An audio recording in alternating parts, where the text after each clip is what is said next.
Queridos amigos, es un placer saludarlos. Rodolfo Guerrero Martínez, aquí desde Fiscalística, la última de este 2019, hablando de temas muy relevantes que nos deparan para el 2020 y bueno, desde luego haciendo esta sinergia bondadosa entre COEM TV y Coffee Low SC. Con el galardón de tener un invitado de lujo, el maestro Víctor Gumaro Correa, quien es director general de lo que es Correa Asociados Abogados. Correa Asociados y Abogados. Y desde luego saber algo muy importante, estimado maestro. Estamos hablando sobre los grandes paradigmas que nos deparan para el próximo año. Estamos hablando de un tema que nos toca mucho, el establecimiento permanente. ¿En qué consiste esto? Sí, muchas gracias, Rodolfo. Y de todos modos, hay que explicar aspectos muy importantes de lo que es un establecimiento permanente para efectos de la ley de impuesto a la renta. Explicarte que en México se realiza la tributación sobre personas físicas y morales residentes en México, evidentemente, y residentes en el extranjero bajo dos modalidades, que es, se obtienen ingresos en fuente de ingreso en territorio mexicano, como cuando se configura un establecimiento permanente. El establecimiento permanente equivale a esta regular que tenemos a una persona o física o moral, en los términos de la ley, a tributar o en el título segundo o en el título cuarto de la ley de impuesto a la renta. Esto es, se atribuyen ingresos a este establecimiento permanente para efectos de pagar una tasa de impuesto a la renta que es el 30%, y dentro de las reformas relevantes para este 2020, el tema que quería comentar es que el establecimiento permanente tiene un cambio sustancial.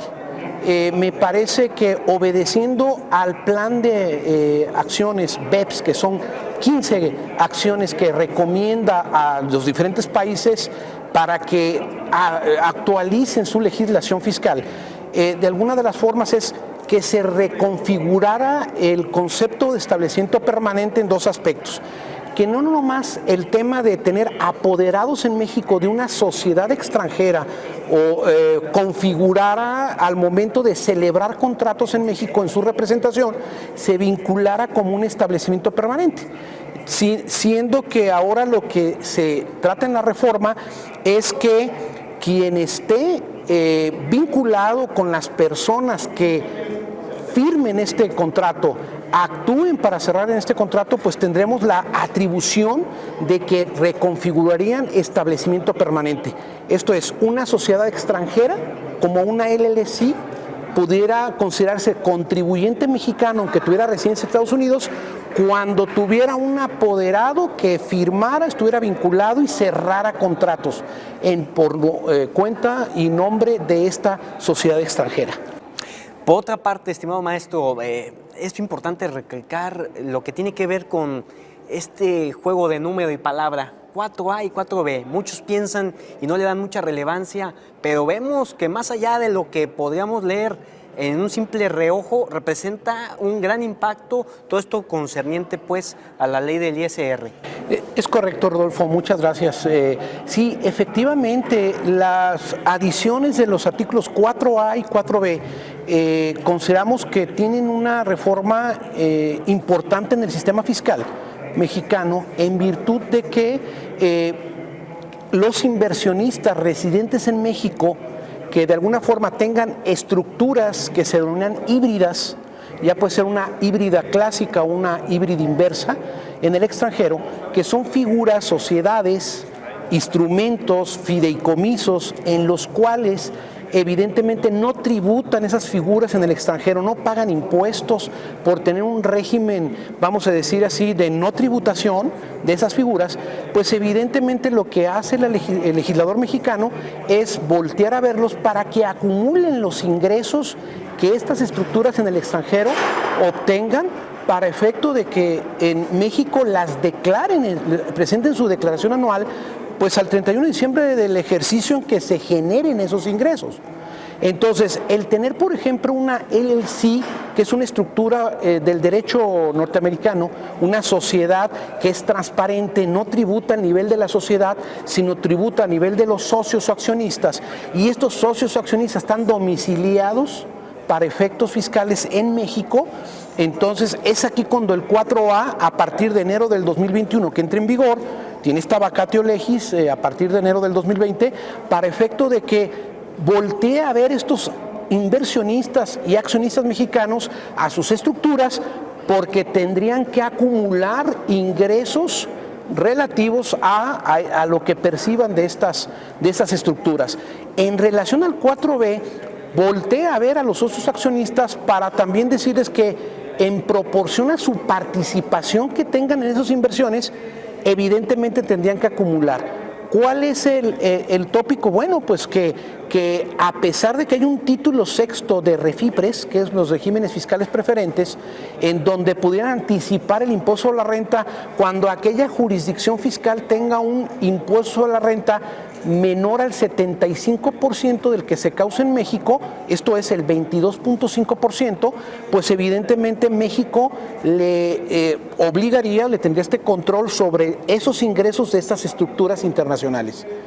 Esta es la reforma que yo creo que recoge las acciones BEPS, que son 15 acciones que la OCDE ha indicado a los diferentes países para que actualicen su legislación y eviten que se eluda fiscalmente a través de esas estructuras el pago del impuesto a la renta. Muy bien, maestro. Es importante dejar a quienes nos vean a través de las benditas redes sociales una importante reflexión. Vemos que el abogado hoy por hoy no nada más representa la figura del litigio, representa también una figura muy importante, ya que muchos hoy por hoy quieren ser empresarios. Y al ser empresarios tienen que estar acorde a la realidad nacional que nos enfrentamos, y en un 2020 se va a ver de qué estamos hechos.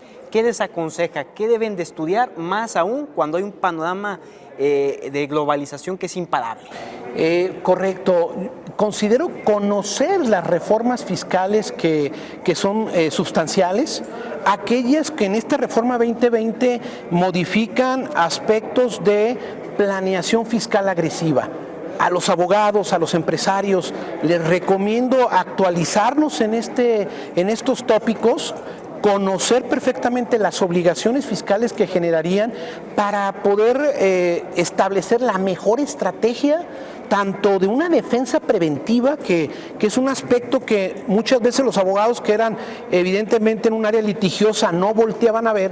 Ahora sí hay que trabajar más en un aspecto preventivo, hay que aconsejar a los empresarios, hay que acompañarlos en sus operaciones, hay que revisar contratos, debemos de voltear a ver que estén sus operaciones debidamente materializadas para que no caigamos en una figura de EFOS o EDOS y se determine una no existencia o simulación de actos de carácter jurídico. Entonces es acompañar todos esos aspectos para que abogados, inclusive contadores y empresarios, tengan una mejor y una óptima tributación en cada una de sus actividades que vayan a realizar. ¿Qué libro les aconsejaría para que lean aquí los futuros abogados? Para estas materias, fíjate que hay una bibliografía interesante para aprender las bases. Yo diría que entremos con el ABC, precisamente hay un libro, Derecho Tributario, de Luis Humberto Delgadillo Gutiérrez, que es básico para iniciar con esta materia, entender qué es hecho imponible, hecho generador, obligación tributaria, relación jurídico-tributaria, pero tenemos también lecciones de Derecho Tributario del maestro Antonio González, si no me equivoco por ahí citar su nombre, pero esos son libros que realmente recuerdo llevarlos en la universidad y que me sirvieron allá por los años 90 a entender el fenómeno de la tributación. Un gusto, maestro, reiterado a que nos haya acompañado y nos ha dado este tiempo tan valioso para hablar justamente de los grandes desafíos en torno a la materia fiscal en el 2020. El maestro Víctor Gumado Correa, muchas gracias. Muchas gracias, maestro Rodolfo. Qué gustazo. Gracias. Aquí desde Fiscalística 2019 rumbo al 2020 para Cohen TV y Coffee Law.